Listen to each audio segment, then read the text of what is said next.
Hello everyone. Today is our topic is how to reduce our electricity bills.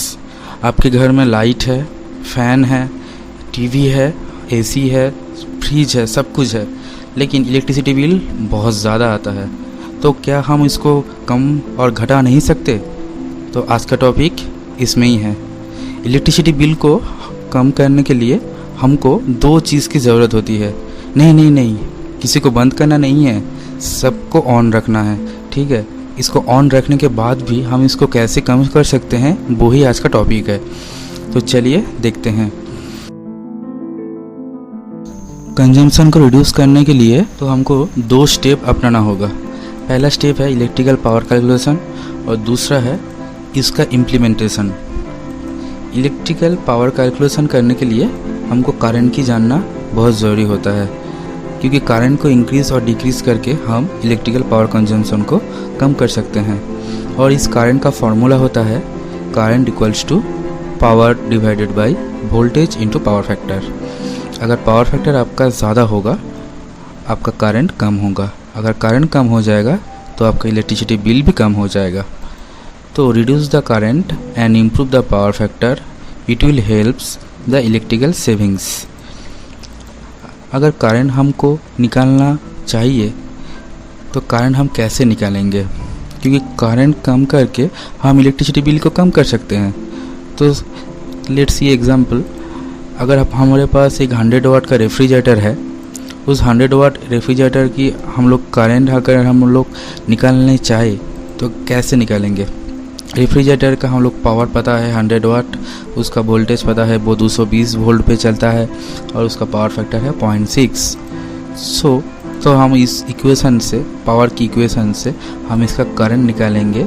इसका current कितना आएगा?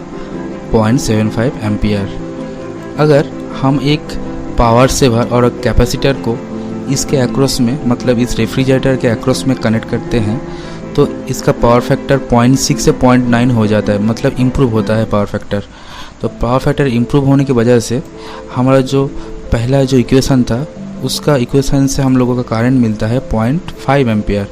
मतलब आपने देखा कि विदाउट कैपेसिटर करंट रेटिंग था 0.75 और विथ कैपेसिटर करंट रेटिंग हो गया 0.5। मतलब करंट हमारा कम ड्रॉ कर रहा है वो रेफ्रिजरेटर। तो ऐसे ही हम क्या कह सकते हैं कि हमको रिड्यूस करना है करंट और इम्प्रूव करना है पावर फैक्टर। तो एज ए रिज़ल्ट हमको क्या मिलेगा? हम इलेक्ट्रिक एनर्जी को सेव कर सकते हैं। तो कंक्लूजन ये होता है कि to improve the power factor we need to connect a capacitor और capacitor bank across the load और एनर्जी मीटर। हमारे घर में जो एनर्जी मीटर होता है और इंडस्ट्री में जो मीटरिंग पैनल होता है, उसके साथ हम लोग कोई कैपेसिटर बैंक अगर इंस्टॉल करते हैं तो हमारा जो पावर फैक्टर है वो इम्प्रूव होगा और हमारा जो टोटल लोड करंट है वो कम होगा और इलेक्ट्रिसिटी बिल हमारा घट जाएगा, मतलब कम हो जाएगा। तो ये है कैपेसिटर है, ये आप देख सकते हैं कैपेसिटर है। इस कैपेसिटर को हम लोग मीटर के साथ कनेक्ट कर सकते हैं पैरेलली, हमारा इलेक्ट्रिसिटी बिल को कम करने के लिए। बाज़ार में बहुत सारी चीज़ आपको देखने को मिल जाएगा। इलेक्ट्रिसिटी बिल कम करने के लिए जो कैपेसिटर मिलता है वो उसको पावर फैक्टर इम्प्रूवमेंट के नाम पे भी जाना जाता है और इलेक्ट्रिसिटी बिल रिड्यूसर के नाम पे भी जाना जाता है। आप परचेज़ कर सकते हैं अपने घर में इंस्टॉल करने के लिए। और इंडस्ट्री में, बड़ा इंडस्ट्री में इसको ऑपरेशन करने के लिए बड़ा सा कैपेसिटर बैंक यूज़ होता है। ये ज़्यादा लोड कैरी करता है। उसका रिएक्टिव कंपोनेंट होता है kVAR में। तो आज की वीडियो में आपने देखा कि कैपेसिटर को कनेक्ट करके हम पावर फैक्टर को कैसे इम्प्रूव करके, करंट को कैसे डिक्रीज़ करके, कम करके हम इलेक्ट्रिसिटी कंजम्पशन को कंट्रोल कर सकते हैं। सो आज के वीडियो में इतना ही। Hope you all the very best. Thank you so much.